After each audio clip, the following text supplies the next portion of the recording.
ಎಲ್ರಿಗೂ ನಮಸ್ತೆ. ನಾವು ಇನ್ನರ್ ವೀಲ್ ಕ್ಲಬ್ ಆಫ್ ತರೀಕೆರೆಯಿಂದ ಬಂದಿದ್ದೀವಿ. ಈ ದಿನದ ಕಾರ್ಯಕ್ರಮ ಮಹಿಳೆಯರು ಮತ್ತು ಮಕ್ಕಳಿಗೋಸ್ಕರ ಏಂಜಲ್ ಕಿಟ್ ಅಂತ ಕೊಡ್ತಾ ಇದ್ದೀವಿ. ಬಾಣಂತಿಯರಿಗೆ ಮತ್ತು ನವಜಾತ ಶಿಶುಗಳಿಗೆ ಮಕ್ಕಳಿಗೆ ಅಗತ್ಯವಾದಂಥ ಚಳಿಗಾಲ ಆಗಿರೋದ್ರಿಂದ ಮಕ್ಕಳಿಗೆ ಅಗತ್ಯವಾದಂಥ ಸ್ವೆಟರ್ ಕೊಡ್ತಾ ಇದ್ದೀವಿ.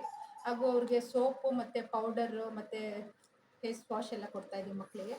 ಹಾಗೂ ಬಾಣಂತಿಯರಿಗೆ ಸ್ವೆಟರ್ಸ್ ವಿತರಣೆ ಮಾಡುವ ಮೂಲಕ ನಮ್ಮ ಇನ್ನರ್ ವೀಲ್ ಕ್ಲಬ್ ವತಿಯಿಂದ ಇವತ್ತಿನ ಈ ಕಾರ್ಯಕ್ರಮವನ್ನು ಹಮ್ಮಿಕೊಂಡಿದ್ದೀವಿ. ಅದಕ್ಕೆ ಸಾರ್ವಜನಿಕ ಹಾಸ್ಪಿಟಲ್ನವರಾದ ಚನ್ನಬಸಪ್ಪ ಸರ್ ಡಾಕ್ಟರ್ ಅವರು ನಮ್ಗೆ ತುಂಬ ಸಪೋರ್ಟ್ ಮಾಡಿ, ಬನ್ನಿ ನಾವೆಲ್ಲ ವ್ಯವಸ್ಥೆ ಮಾಡ್ತೀವಿ, ನೀವು ಕಾರ್ಯಕ್ರಮ ಮಾಡ್ಕೊಂಡು ಹೋಗಂತಿ ಅಂತ ಹೇಳಿದ್ದಾರೆ. ಹಾಗಾಗಿ ನಮ್ಮ ಎಲ್ಲ ಇನ್ನರ್ ವೀಲ್ ಫ್ರೆಂಡ್ಸ್ ಸದಸ್ಯರೆಲ್ಲರೂ ಬಂದು ಈ ದಿನದ ಕಾರ್ಯಕ್ರಮದಲ್ಲಿ ಭಾಗವಹಿಸ್ತಾ ಇದ್ದೀವಿ. ಸರ್ ನೀವೊಂದು ಜೊತೆಗೆ ಈ ದಿನ ಇನ್ನರ್ ವೀಲ್ ಕ್ಲಬ್ನ ಎಲ್ಲ ಮಹಿಳೆಯರು ಬಂದು ನಮ್ಮ ಹಾಸ್ಪಿಟ್ಲಲ್ಲಿ ಒಂದು ಮೊದಲು ಮಡಲು ಕಿಟ್ ಅಂತೊಂದು ನಮ್ಮ ಸರ್ಕಾರದಿಂದಲೇ ಕೊಡ್ತಾ ಇದ್ವಿ. ಸೊ ಅದೇ ಥರ ಮಡಲು ಕಿಟ್ಟು ಒಂದು ಸರ್ ನಾವು ಒಂದು ಏಂಜಲ್ ಕಿಟ್ ಅಂತ ಕೊಡ್ತೀವಿ ಅಂತ ಹೇಳಿದ್ರು. ಅದಕ್ಕೆ ನಮ್ಗೆ ಭಾಳ ಖುಷಿಯಾಗಿ ಆಯ್ತು ಮೇಡಮ್, ನೀವು ಎನಿ ಟೈಮ್ ನೀವು ಬನ್ನಿ ಕೊಡಿ ಅಂತೇಳಿ ನಾವು ಹೇಳಿದ್ವಿ. ಅದು ಇವಾಗ ಮೊನ್ನೆ ಫೋನ್ ಮಾಡಿ ಇವತ್ತು ಬರ್ತೀವಿ ಅಂತಂದು ಹೇಳಿದರು.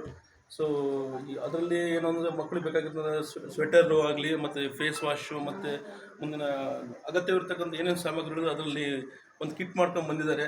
ಇವರ ಒಂದು ಸಮಾಜ ಸೇವೆಯನ್ನು ನಾವು ನಿಜವಾಗ್ಲೂ ಶ್ಲಾಘನೀಯ ಇದು.